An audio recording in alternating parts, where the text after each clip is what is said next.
when people think about making improvements, they often think about making things more complicated because they think it's an improvement if there's more stuff to do and you're looking at more things. But I think there's another approach, which is to actually look at what you're doing and say, what is your core function, your core business, and your core need? How do I address that? And am I doing more than I really need to do to be efficient?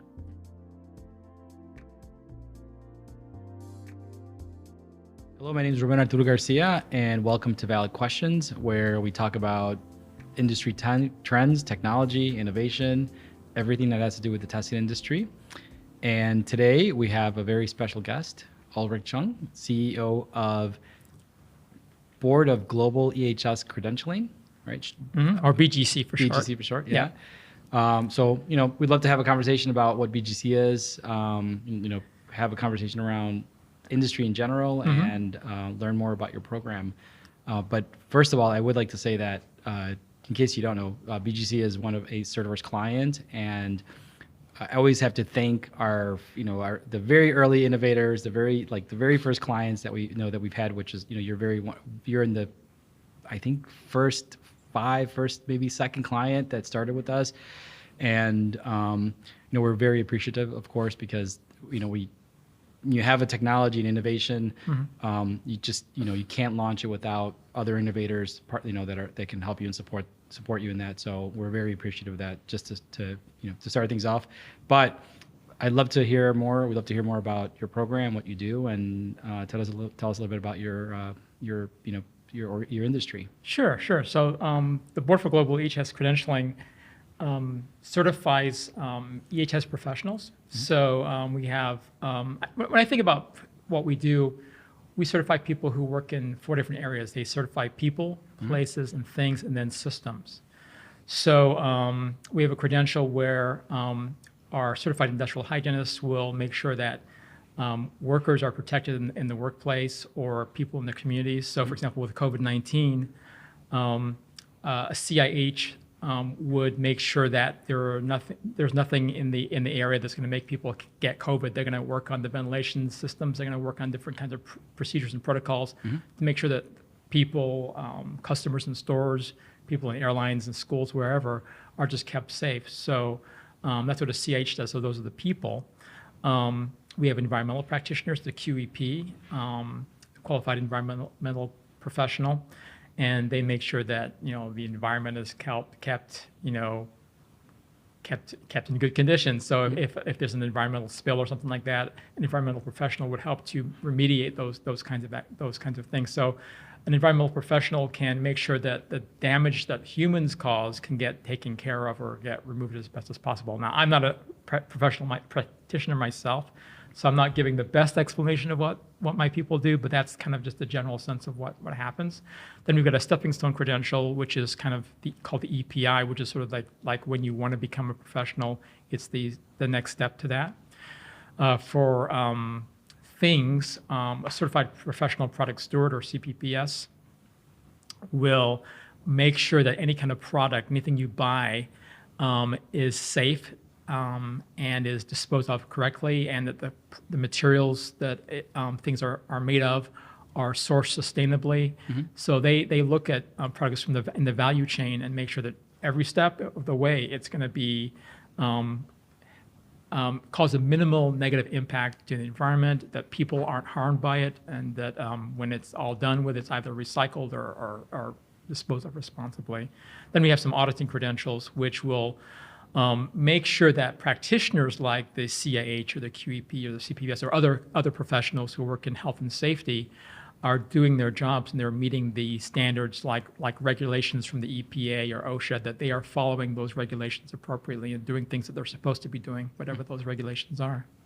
So is your program, is it a US-based program, North America? Is it a global program? The largest number of practitioners are based in the US, but we have practitioners all over the world. So I think our largest group outside of North America is going to be in Asia. So in China, we have groups in the Middle East and some in Europe.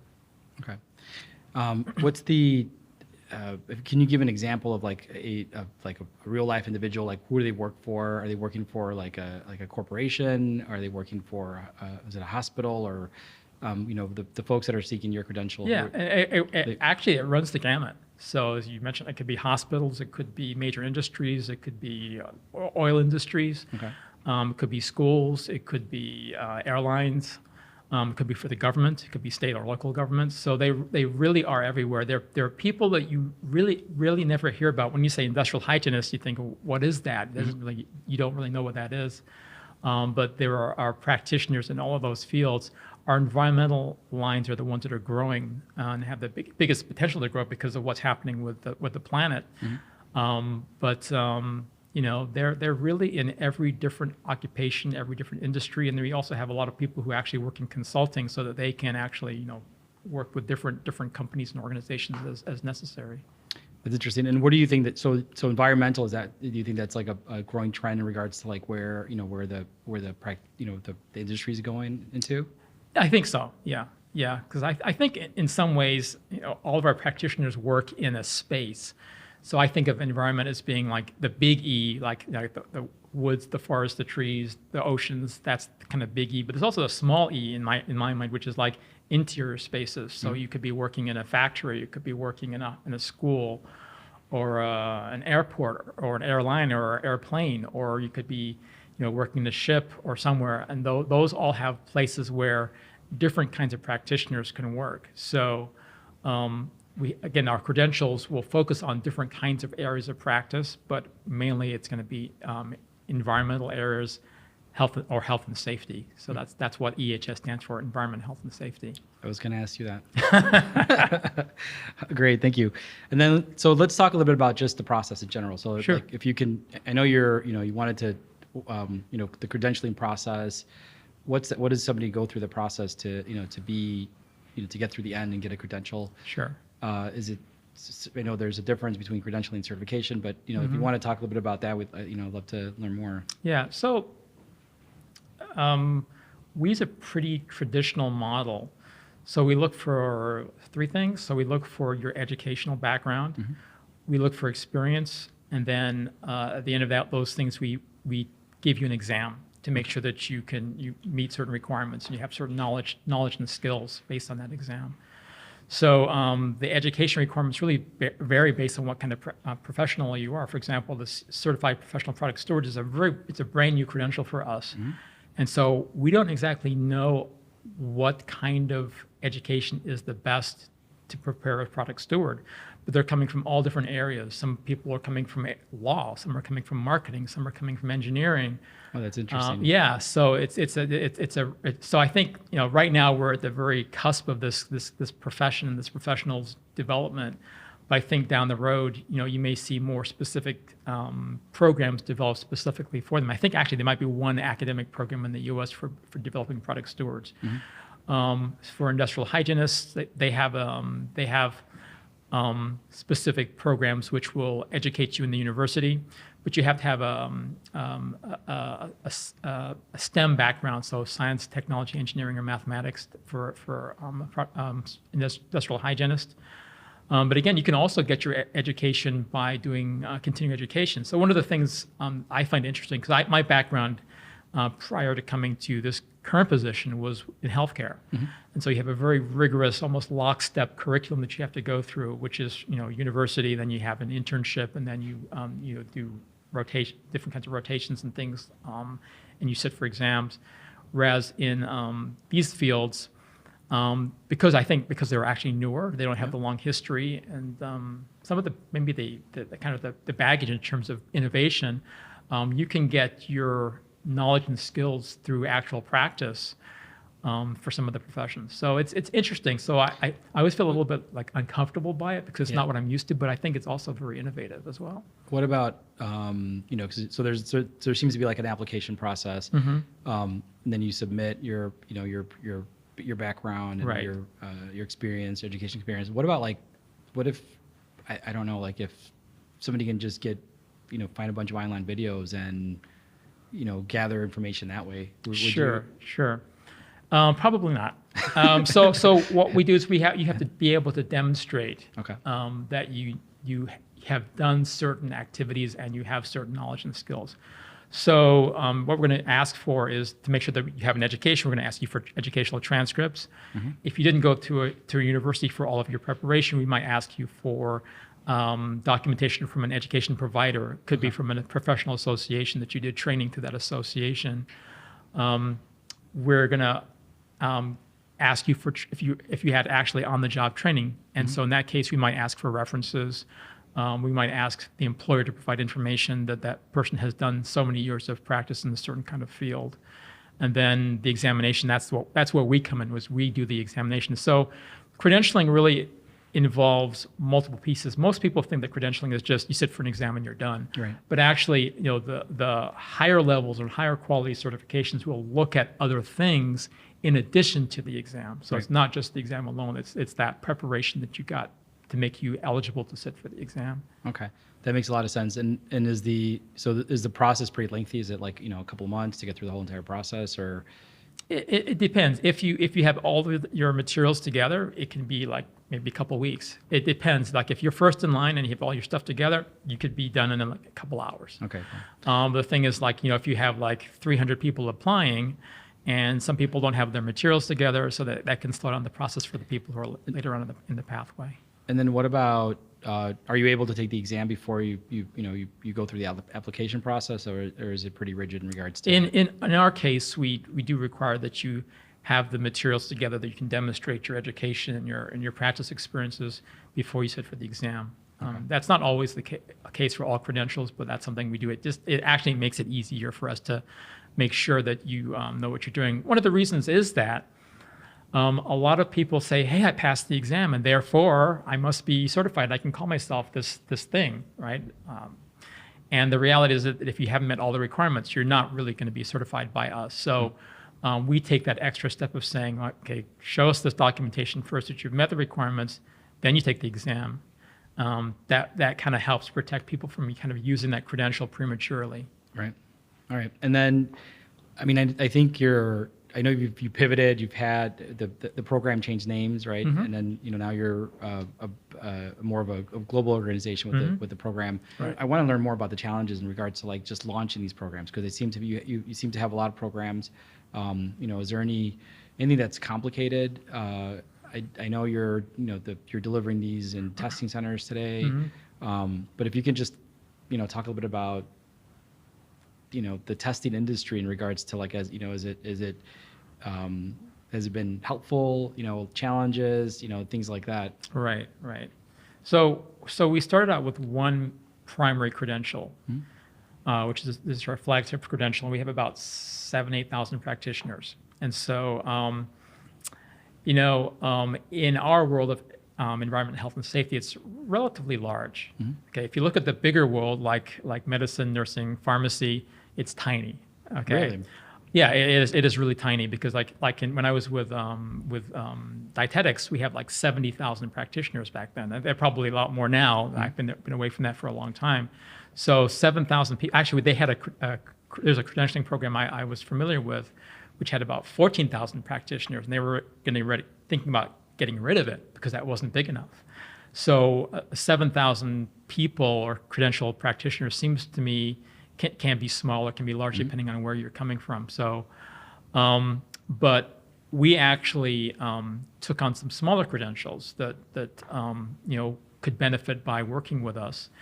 So those credentials are about 1,000 people, and so taking on new credentials that are relatively small can be quite challenging.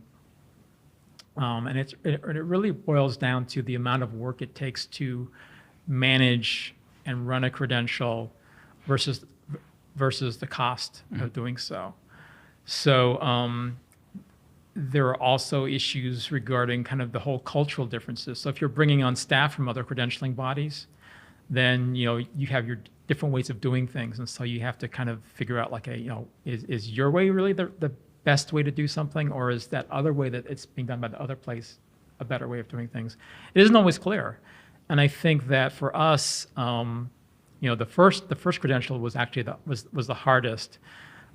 We've developed one in-house credential since then, and we've adopted 2 more credentials. So I think we're getting better at it. We still haven't finished that process of really assimilating those credentials. We're still aligning different kinds of practices. So let me give you a more concrete example. So for example, if you want to recertify, you're going to have to do certain kinds of things like maybe take education courses, like so many hours every year. The different credentialing programs we have might give different amounts of credit for the same kind of activity. So one might give like 6 hours for a half-day session of a conference. Others might give you like 4 hours. And so who's right? And if you shorten it, the people who are getting more hours might say, well, hey, what's going on? So there's things like that which you have to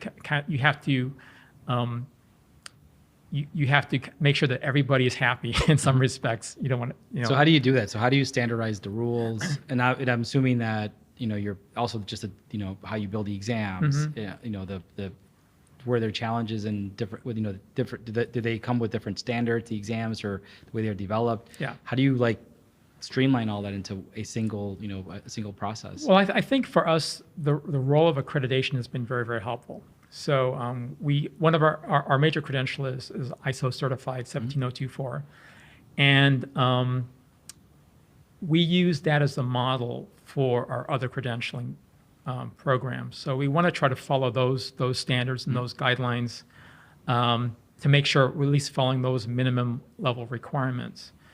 To make actual changes, what we often do is we form a committee of practitioners.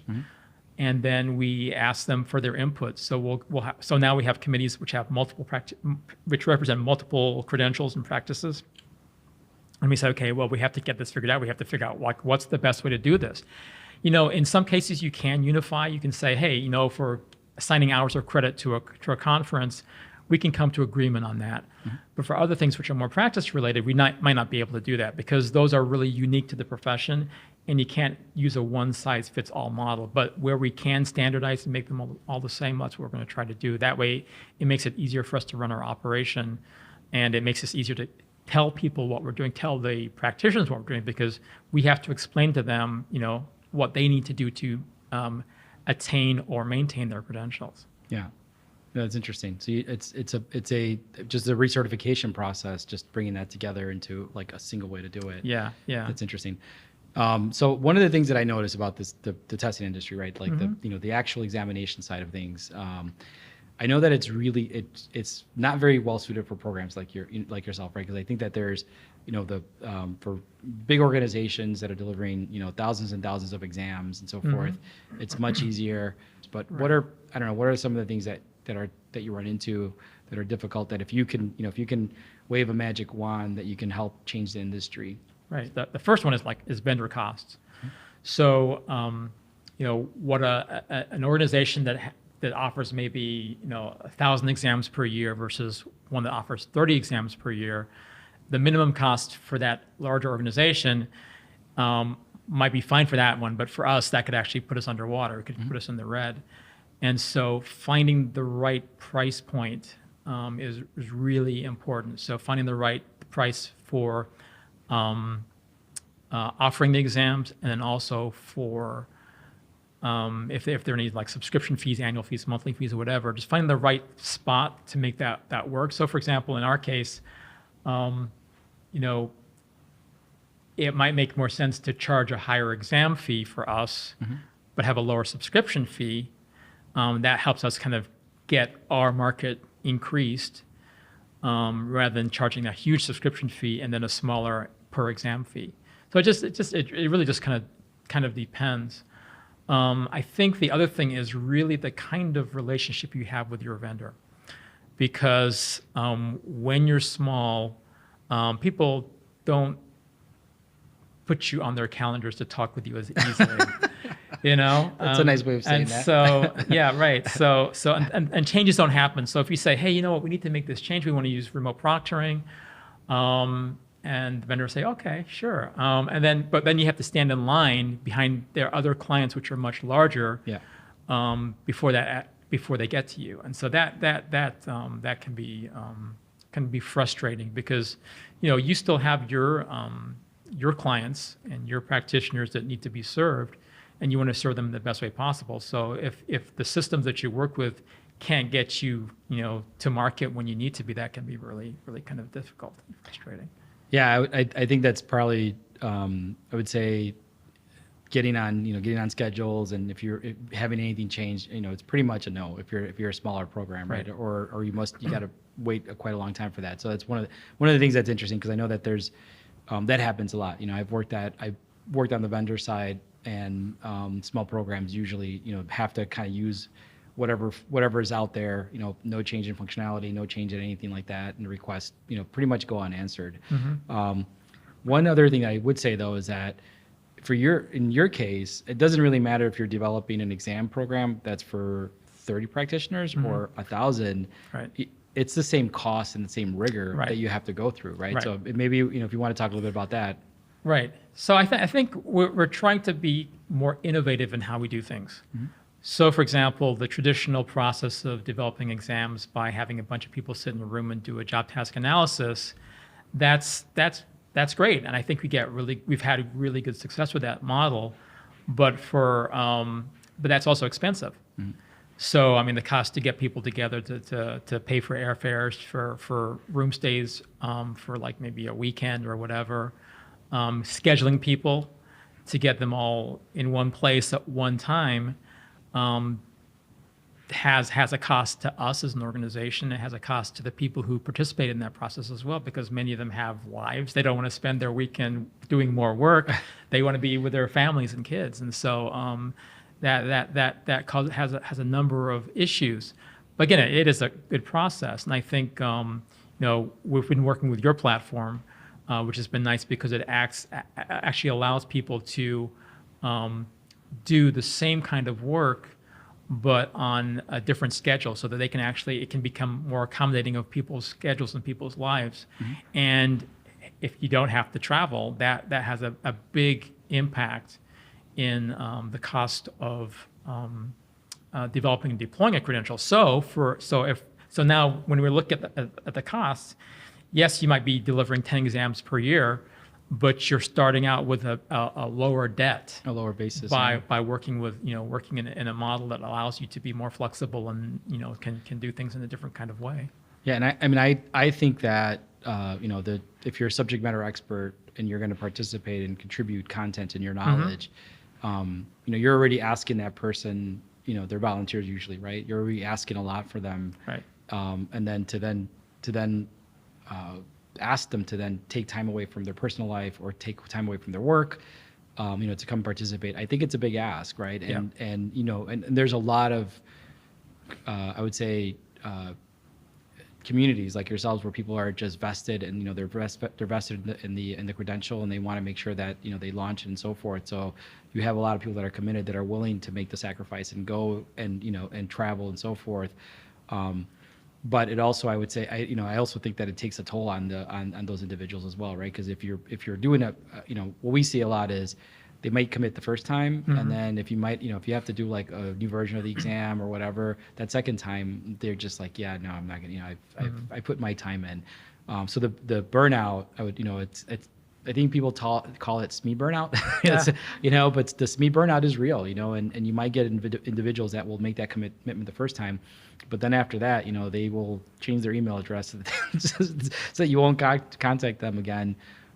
So that is, so having that flexibility of, I would say, asynchronous, maybe some virtual or, virtual and putting a little bit of time and so forth. I think it's a very interesting model, and it helps programs like yourself, right? Because then, and the other thing is, one thing that we see a lot with some of our clients is that, they move to the asynchronous or semi-synchronous or virtual model.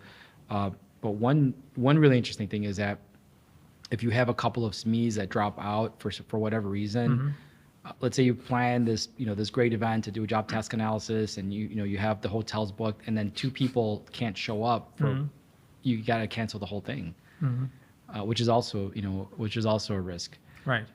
And actually, kind of tied to what you're saying is that we are global, and so we have to get people from around the world. So I heard that recently on the radio that the flight to China has gone up 10 times, right? So, but we can get people connected through the internet, and they can work on their schedule when it's daylight for them or when it's night for them, whichever they prefer, and they can still do our JTA for us. They can still work for us. Whereas if we had to have an in-person meeting, that would be really, really difficult for a lot of people. Plus, I mean, you figure you just come from China, you're gonna have jet lag. So can you work right away when you get off the plane? No, you can't. So there's so many benefits to this process by doing it asynchronously that I think we really need to give it a good shot and make sure that we can see how we can make it work for us. I think it has a lot of potential. There is a lot of potential, and I also feel that part of the formula, from our perspective, is letting those subject matter experts work from home or on their own time to contribute, right? And that's a little bit of the asynchronous model that we've developed. And the second piece of it is recognition, right? Like if we're thinking really hard about how do we help you recognize, their effort, right? So, a lot of programs they provide a digital badge so that they can say, you know what, I participated, I'm an expert in this industry, and I helped design and build this exam, right? And they can post that on their social media, or LinkedIn as a resume item, and so forth. But that, from my perspective, that recognition is so important for people, and a lot of people want that recognition more than more than money. They would, they're like, you know what, I'd rather take the recognition than to take, some fee to do this. Mm-hmm.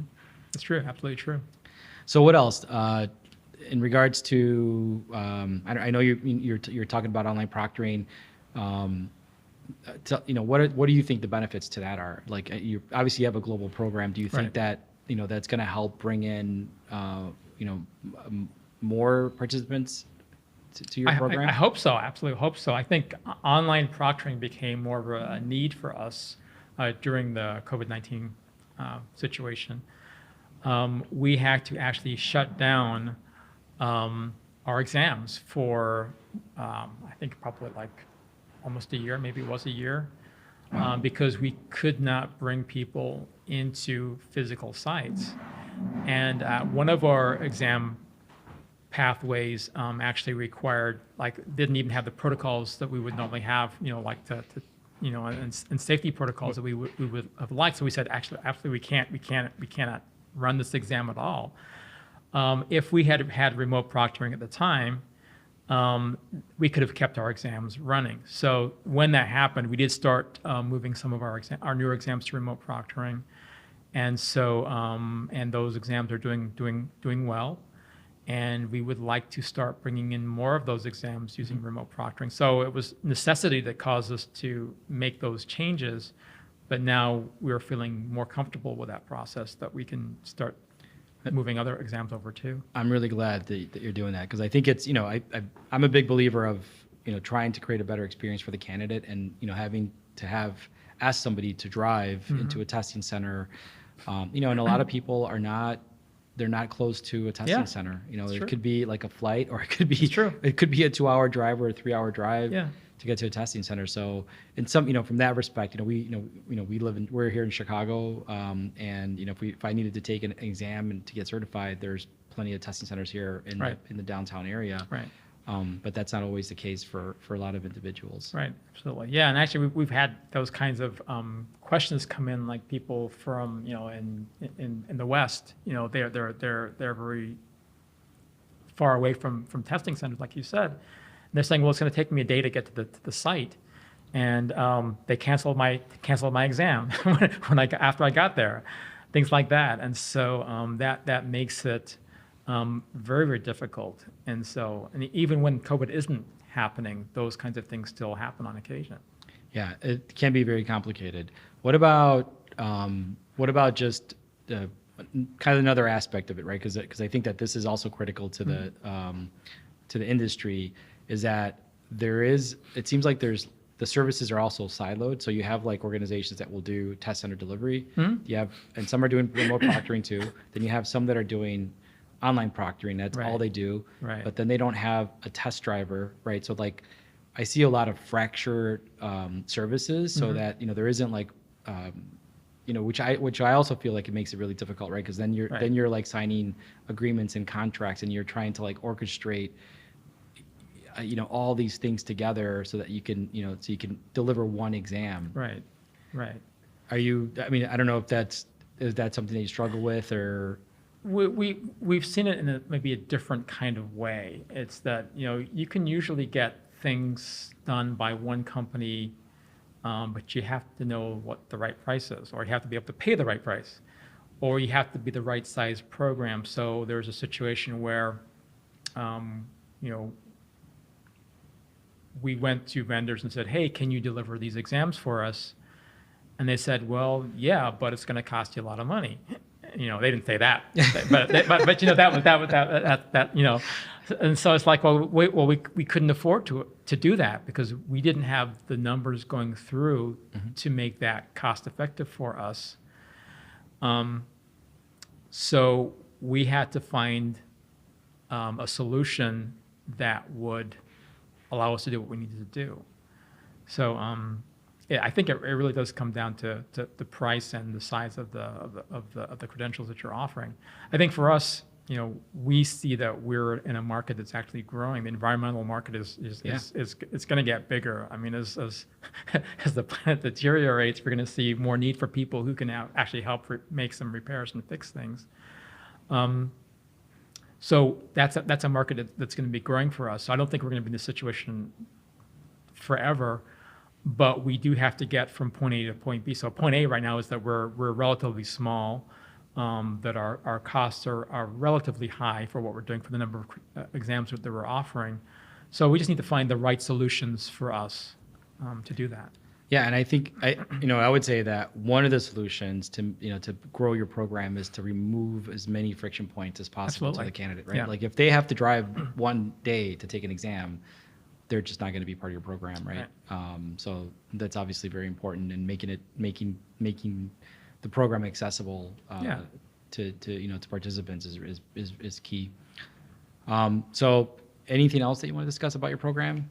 Like, are you any trends maybe that you're obviously we talked about the deteriorating planet aspect of it. Or maybe like an area that you were kind of thinking about that would be strategic that you'd like to go into with your program. Well, actually, right now, I think the best thing for us is to really focus on our core business, and because one of the things I look at is how to simplify and streamline, and I think that when people think about making improvements, they often think about making things more complicated because they think it's an improvement if there's more stuff to do and you're looking at more things. But I think there's another approach, which is to actually look at what you're doing and say, what is your core function, your core business, and your core need? How do I address that? And am I doing more than I really need to do to be efficient? Mm-hmm. So I think actually looking at what we're doing and streamlining and aligning things, which is actually what we're doing right now, I think is a really, really important thing.